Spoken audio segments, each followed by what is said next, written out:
Olá, pessoal! Eu sou a professora Natália, vou ser professora de vocês da turma 3 de Biologia, junto com a Júlia, que já nos apresentou semana passada.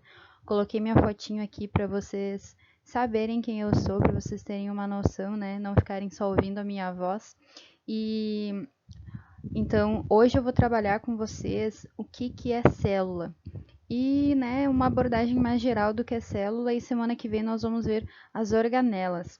Vamos começar então? Espero que vocês gostem da aula. Eu posso falar um pouco rápido. Me avisem no WhatsApp. A gente está aqui para tirar dúvidas. Qualquer coisa, me chamem e a gente segue em frente, beleza? Vamos começar então. Então, gurizadinha, vamos começar pensando o que vocês lembram. A minha pergunta é simples. Quais desses seres vivos aqui vocês acham que são formados por célula?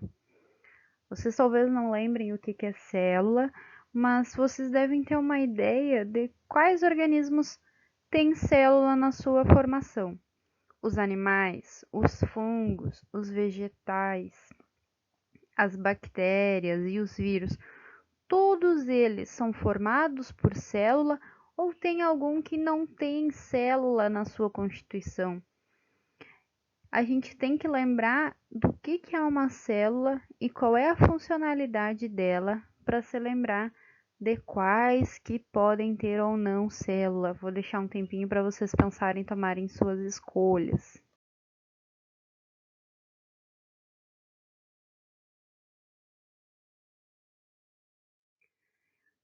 Pensando então que as células são a nossa fórmula básica, o nosso tijolinho que forma todos os seres vivos, nós pressupomos então que todos os organismos vivos são constituídos por célula, células que formam tecidos e tudo mais.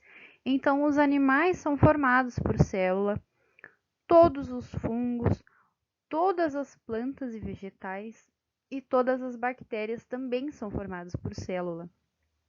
Porém, as bactérias são diferentes de nós. Elas são formadas por uma única célula, são seres unicelulares. Vegetais, fungos e animais são multicelulares. Multicelulares, olha só. Então, eles têm várias células na sua constituição. Porém, nós temos um problema.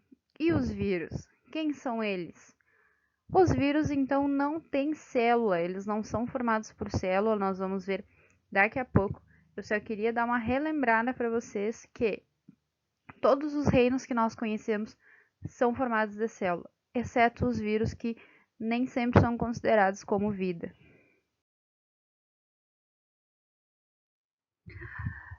Então, o que é uma célula? A célula é a menor parte de um organismo. Ela é uma estrutura microscópica que tu não consegue enxergar a olho nu. E a célula, então, é a base, é o tijolinho dos nossos seres vivos. Todos os seres vivos são constituídos por célula. As células são as unidades funcionais, elas então desempenham as funções dentro do nosso corpo. São as unidades estruturais, elas que dão nossa estrutura no nosso corpo, e também ela é a unidade metabólica do nosso corpo. Quando a gente respira, a gente sempre lembra, né, lá dos nossos pulmões, da respiração e troca de gases. Qual é o objetivo dessa troca de gases e dessa respiração? É chegar lá na célula para nutrir as nossas células e fazer, né, a respiração metabólica no nosso corpo. Então, lembrem que o destino de todas as ações do nosso organismo, do nosso corpo, são visando chegar lá nas nossas células, e por isso são unidades metabólicas e funcionais do nosso corpo.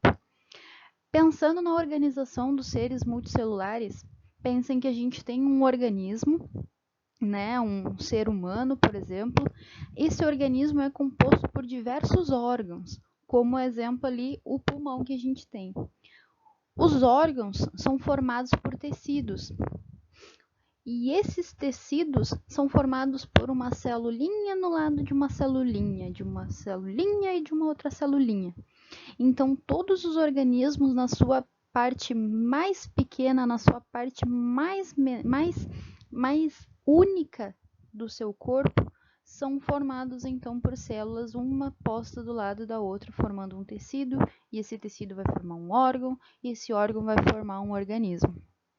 Todos os seres vivos são formados por células, e todos os tecidos e órgãos que a gente tem dentro dos seres vivos são formados por células posicionadas lado a lado. Lembrando, é claro, que os vírus não são considerados seres vivos, dependendo da abordagem, porque eles não são constituídos por célula. Daí a gente tem, né, uma brecha sempre para discussão. Tá, Natália, tu tá me falando aí o que é uma célula, mas o que precisa para ter uma célula? O que é necessário existir para uma coisa ser chamada de célula, já que tu tá me falando que nem tudo é célula? Uma célula, para ser considerada célula, precisa de três coisas. De uma membrana celular.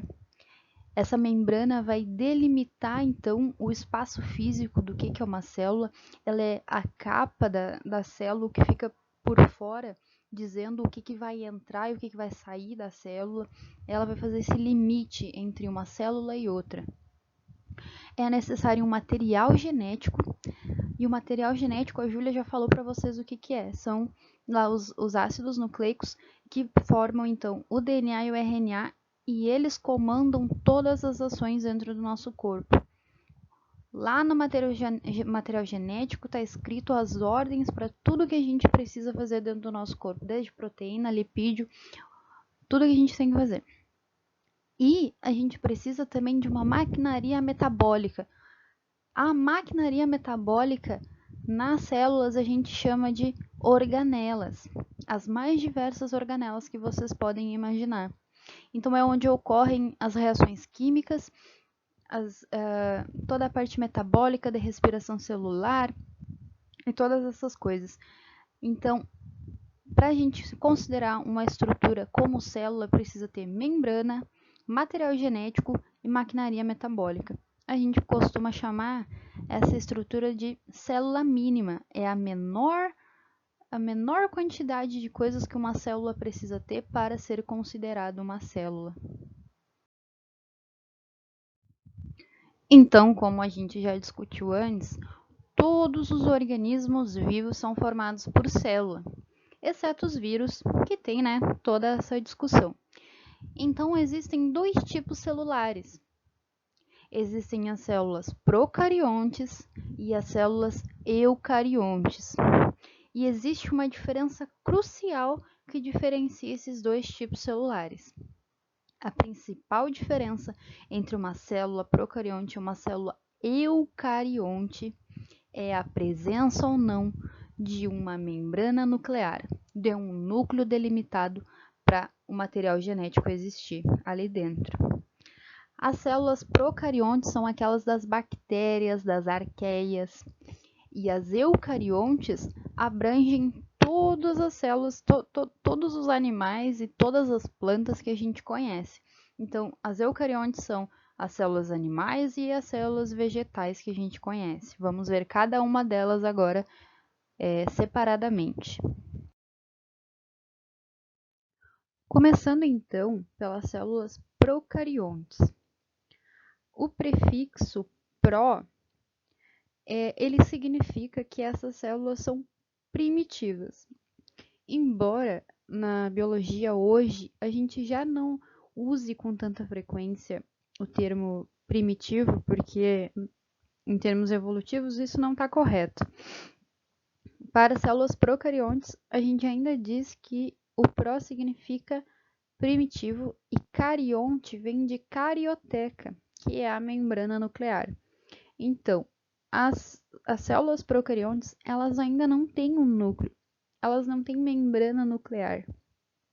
O material genético, que é o DNA nessas células, fica disperso ali no citoplasma, como vocês podem ver na imagem, sem a delimitação de um núcleo, sem uma membrana nuclear separando ele do resto.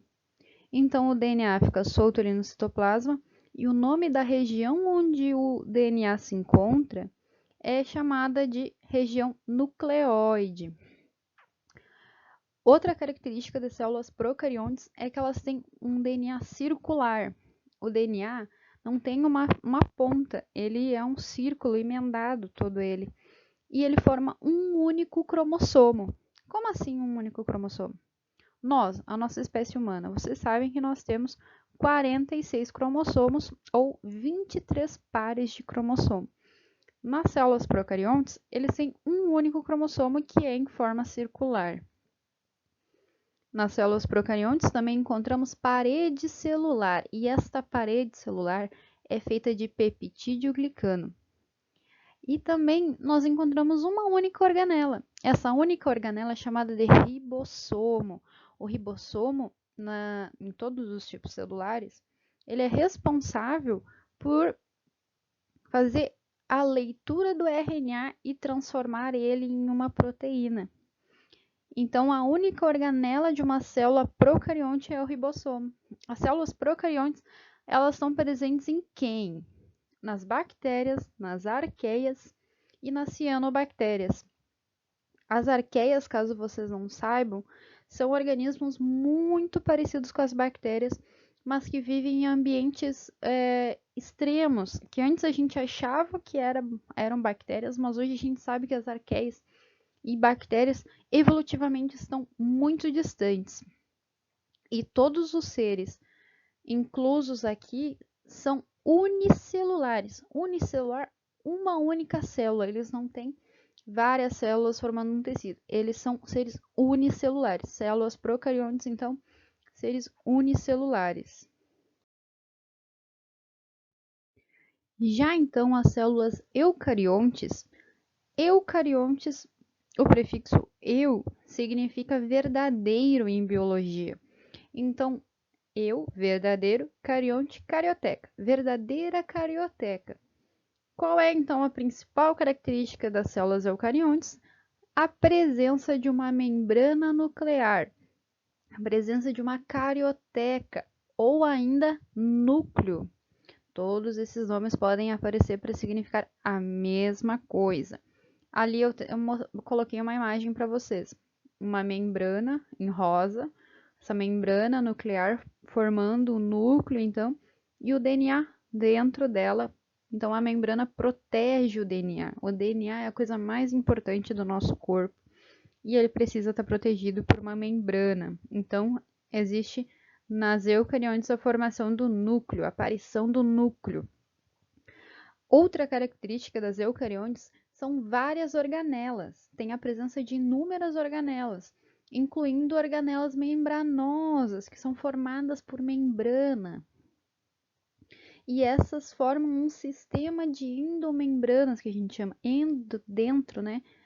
Dentro, cheio de membranas, endomembranas, como, por exemplo, o retículo endoplasmático, rugoso, liso, complexo de Golgi, as mitocôndrias. E nós conseguimos separar as eucariontes em dois tipos, em célula eucarionte animal e célula eucarionte vegetal. E elas têm características diferentes, obviamente.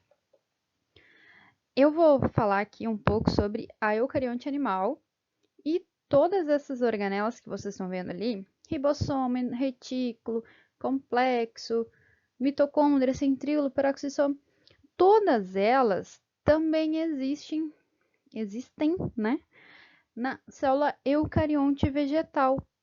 Porém, como eu gosto sempre de dizer, a célula eucarionte vegetal é muito melhor. As plantas, gente, são muito melhores que os animais, óbvio.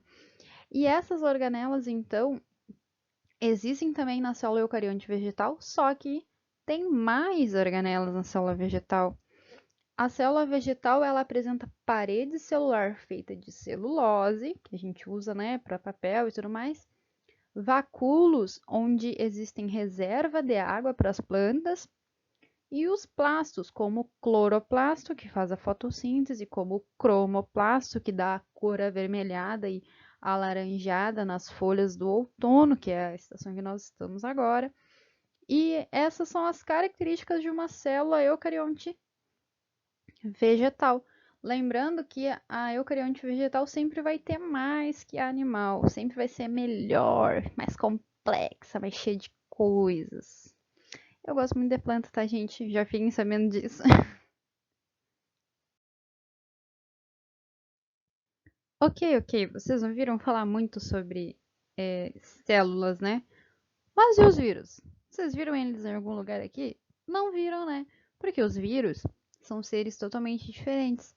Os vírus são acelulares. Eles não são formados por célula. A estrutura que envolve um vírus é basicamente lipídio e proteína. Vírus não tem célula, ele não é formado por célula. Vírus é formado por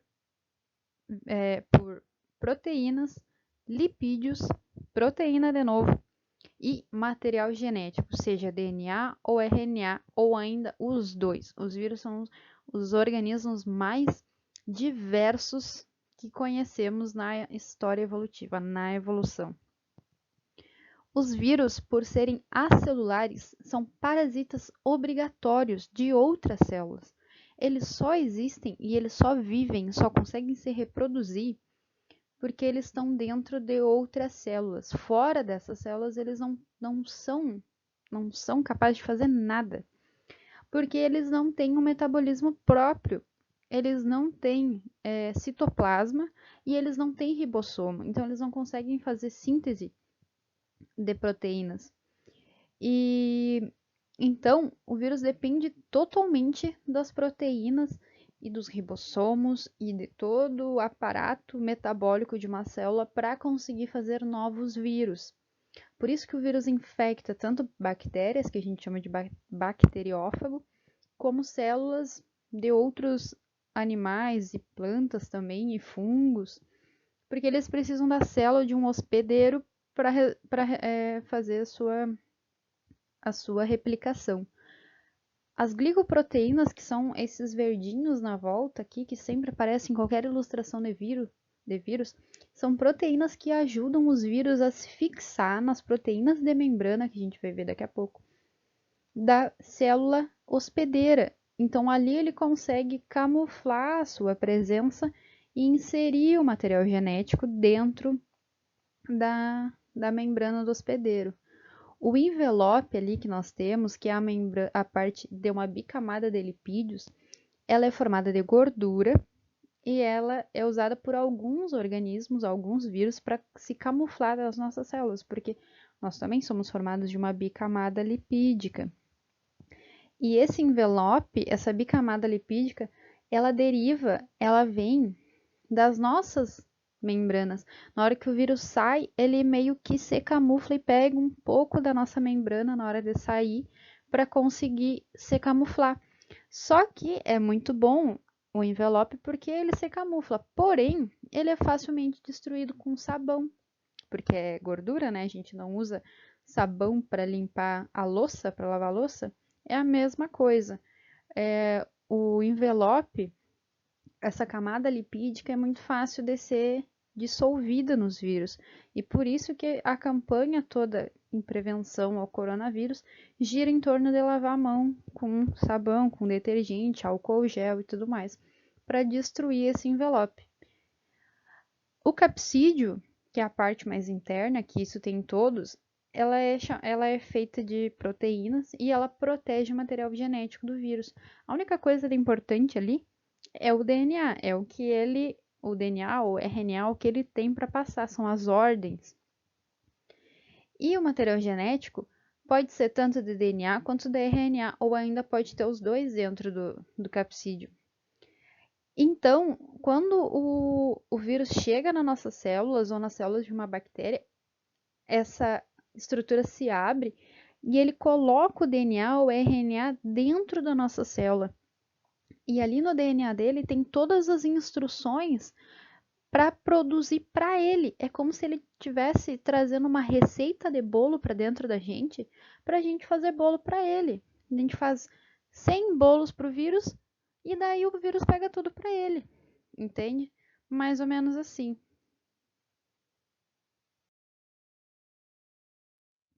Esse slide que eu coloquei para vocês é para vocês terem uma noção de tamanho das coisas.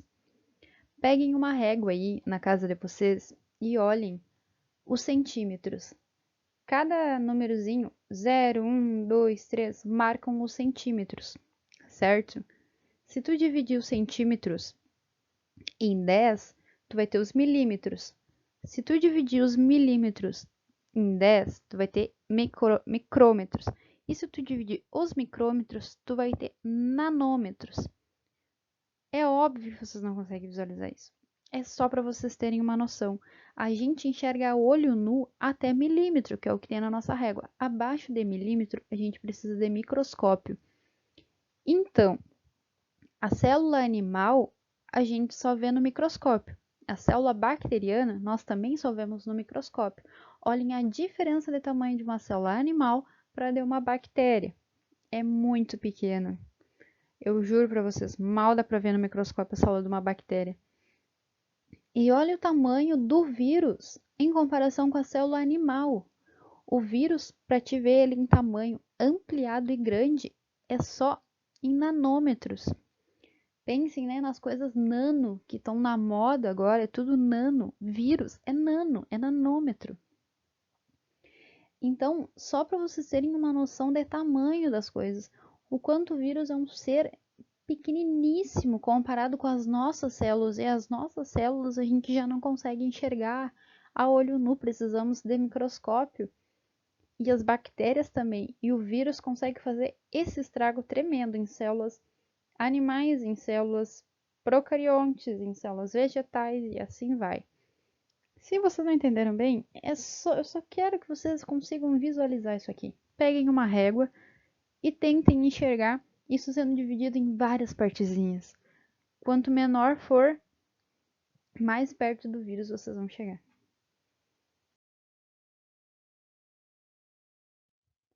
Bom, a partir de agora a gente vai começar a ver parte por parte da célula. Antes a gente estava vendo os tipos, agora vamos ver as partezinhas. Uma célula pode ser formada por parede celular. Algumas células, como de bactérias, plantas e fungos, têm uma parede celular por fora da membrana. E essa parede celular é para proteger da rigidez, que nem nas plantas, para ajudar a célula a não perder em tamanho, não crescer demais. Nas bactérias, essa parede celular é formada de peptídeo glicano. Nas plantas, a parede celular é formada de celulose. E nos fungos, a parede é formada de quitina. Essa parede celular é essencialmente de proteção para o tamanho das células desses organismos que possuem ela. Então, não são todos os organismos que têm parede celular. Nós, por exemplo, nossas células não são formadas, não tem presença de parede celular. O próximo componente de uma célula é o citoplasma. O citoplasma é como se fosse a aguinha da célula. O gel, é como se fosse um gel na célula, onde todas as coisas estão soltas. Pensem numa garrafa. Vocês vão ter a parte de plástico da garrafa, que é similar à membrana plasmática ou parede celular, como vocês quiserem pensar. E dentro, a água que vai estar ali vai ser o citoplasma. E se vocês colocarem jujubinhas ali dentro, aquelas jujubinhas vão ser as organelas citoplasmáticas, onde tudo vai estar acontecendo. Então, o citoplasma dissolve todas as organelas dentro da célula e espalha elas. A outra estrutura, que é a que nós vamos ver agora, é a membrana plasmática. A membrana plasmática está presente em todos os tipos celulares, como nós vimos, faz parte da célula mínima e está em todos os tipos celulares, e ela que delimita, então, a célula. Vamos entrar agora na membrana e entender ela melhor.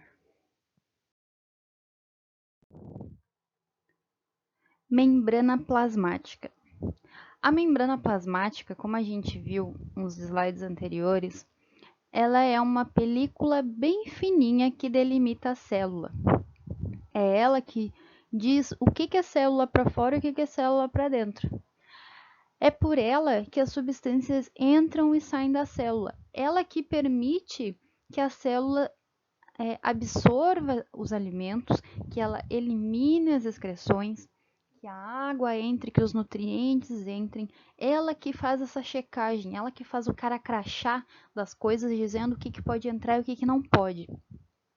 A membrana ela é conhecida pela sua capacidade de permeabilidade seletiva, que é exatamente isso que eu estou falando para vocês, meus queridos. A célula, ela seleciona o que vai entrar para dentro dela. A membrana seleciona tudo que passa e tudo que sai e entra ali dentro. Por exemplo, assim, uma toxina que vai entrar, se ela não tiver uma estratégia muito boa para enganar a membrana plasmática, ela não vai entrar, ela não vai atravessar a membrana plasmática, porque a membrana plasmática tem permeabilidade seletiva, ela seleciona. Também chamamos a membrana de um mosaico fluido. O que é um mosaico fluido, Natália? Mosaico fluido é o que a gente está vendo ali naquele GIF, onde a membrana se mexe. Ela não é estática, ela não é uma coisa parada, como a gente vê nos livros, como nessas imagens aqui debaixo. Ela se mexe, ela é fluida. Os fosfolipídios que a gente vai ver agora, eles se mexem, eles trocam de lugar, as proteínas, elas se movem conforme é necessário para dentro, para a membrana e para aquilo que for entrar ou sair de dentro da célula. Ali a gente tem uma célula, a primeira imagem, uma célula, com todas as suas organelas, o núcleo, as mitocôndrias. Eu peguei um quadradinho dela e dei um zoom na estrutura de uma membrana plasmática. E botei acima um GIF para vocês entenderem o modelo de mosaico fluido. E entenderem que a membrana não é estática, ela não é parada. E isso é muito importante. É um grande erro achar que as nossas células estão estáticas, paradas, sem fazer nada.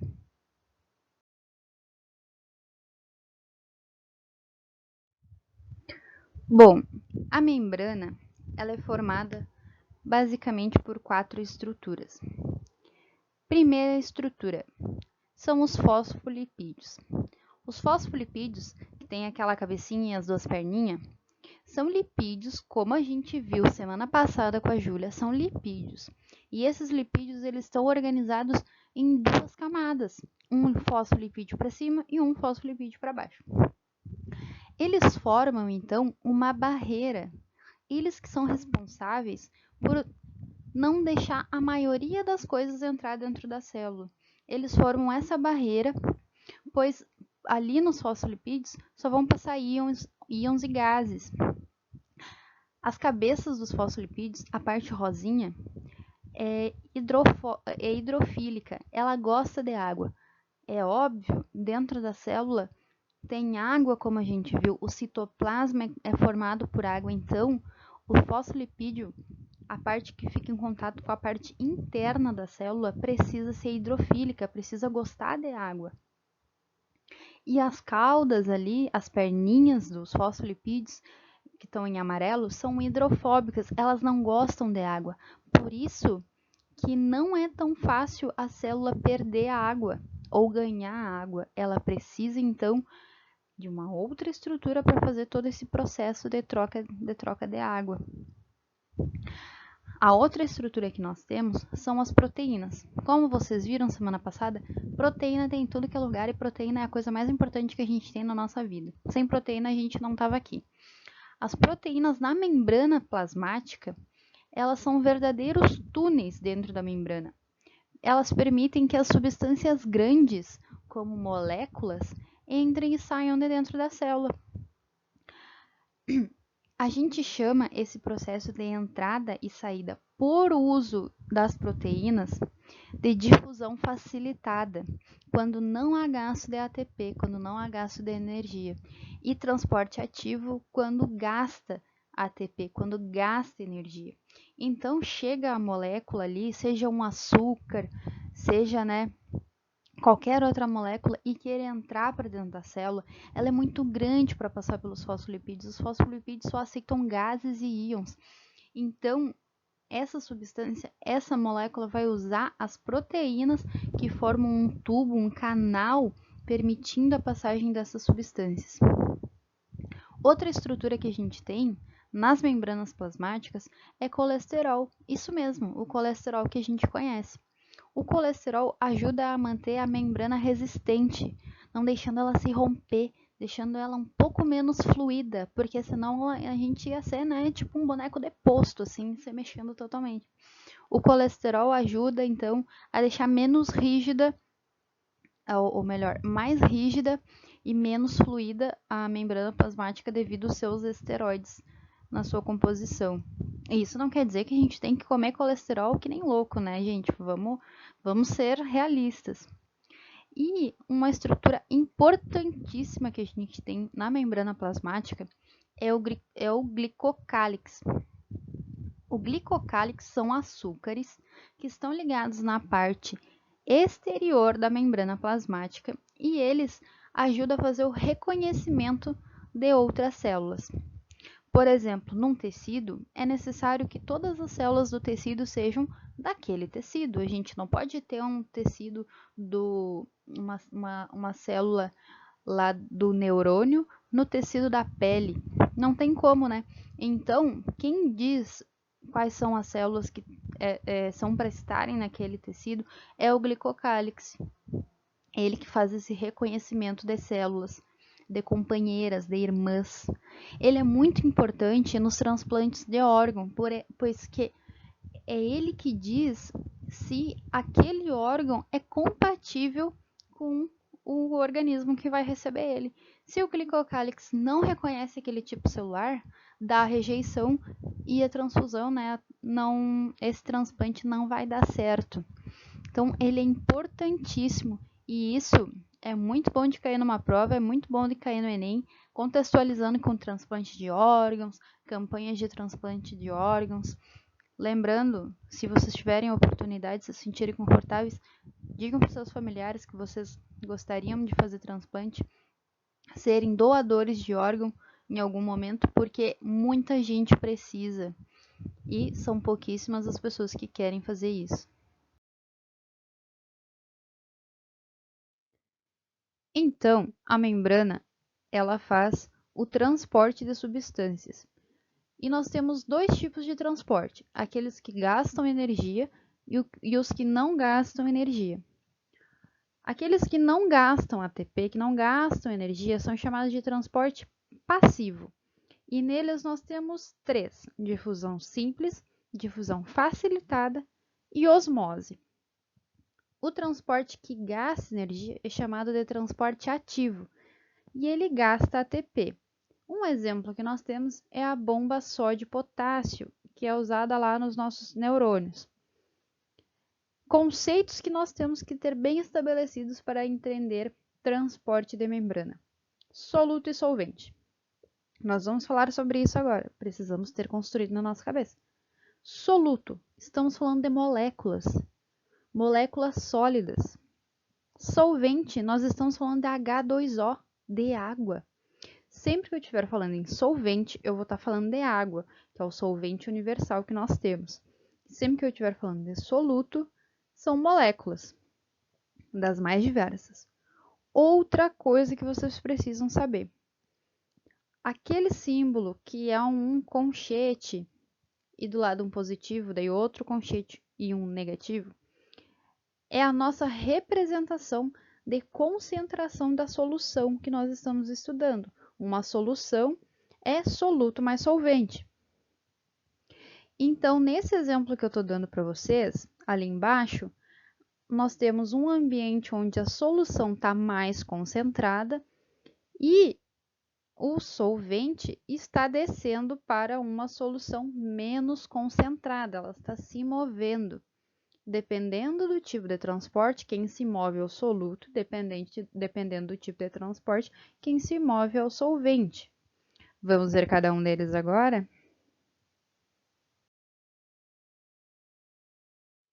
Não tem mistério. Difusão simples. Difusão simples, o soluto passa entre os fosfolipídios da membrana. Ele não depende de ninguém. Ele não precisa da ajuda de proteínas. Ele é autônomo, ele é dono dele mesmo. A difusão simples ocorre, então, entre gases e íons, que se deslocam do lugar mais concentrado para um lugar menos concentrado, como no GIF que eu botei para vocês. A difusão facilitada porque ela precisa da facilitação de alguém, não é? Então, o soluto passa entre as proteínas da membrana. Então, as proteínas têm que deixar aquilo ali ocorrer. Ocorre principalmente como moléculas como carboidratos e aminoácidos. As duas difusões são sem gasto de ATP e são transporte passivo, onde o soluto, moléculas, passam de um meio mais concentrado para um meio menos concentrado. Nos GIFs ali eu tenho o meio extracelular mais concentrado, que está em azul, e o meio intracelular, rosinha, menos concentrado, e as moléculas estão atravessando a membrana.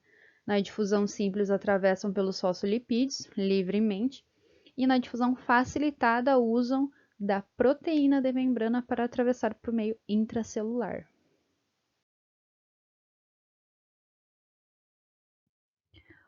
Ok, mas qual é a diferença dessas para a osmose? A osmose é diferente porque nela ocorre o transporte de solvente de H2O. O soluto não se move nesse momento, ele só dita a concentração. O solvente vai ser deslocado do lugar de menor concentração de soluto para o lugar com maior concentração de soluto. A água se move para diluir a concentração de soluto. Vamos pensar assim, vocês vão lá, vocês vão almoçar, 11 horas vocês preparam uma salada com alface. Botam um salzinho, botam um vinagrezinho para ficar, né, padrão, e botam na geladeira enquanto vocês vão terminar de aprontar a comida. Quando vocês voltarem, aquela alface provavelmente já vai estar murcha, porque vocês encheram de sal. O sal, no momento que tu coloca ali ele, tu tá mudando a concentração da solução. A solução está muito mais concentrada no lado de fora da alface do que dentro das células da alface. E como a água se move do meio menos concentrado para o lugar mais concentrado em soluto, a água vai sair de dentro da célula e vai ir para fora, vai ir para ali para o teu pote, para o teu prato, e não vai ficar dentro da célula. Aquela alface vai ficar mole, não vai ficar mais crocante. Então, vamos sempre lembrar que no caso da osmose, quem se move é o solvente, H2O, e o soluto fica paradinho. E a água ela só vai se mover conforme a concentração de soluto ali na solução. Olhem para o GIF e pensem que a gente está falando de sal e água. Sal em vermelho e a água se movendo para tentar dissolver o absurdo de sal que tu botou do lado de fora ali da alface. A osmose é isso. Sem gasto de ATP, é um transporte passivo, mas lembre-se que quem se transporta nesse transporte é o solvente, é a água, conforme a concentração de soluto. Beleza?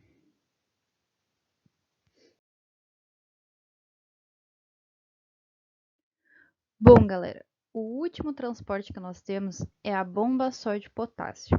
Ela ocorre lá na transmissão do impulso elétrico nos nossos neurônios e ela gasta ATP, é um transporte ativo, porque os íons aqui que nós vamos estudar, eles estão se deslocando do meio menos concentrado para o meio mais concentrado.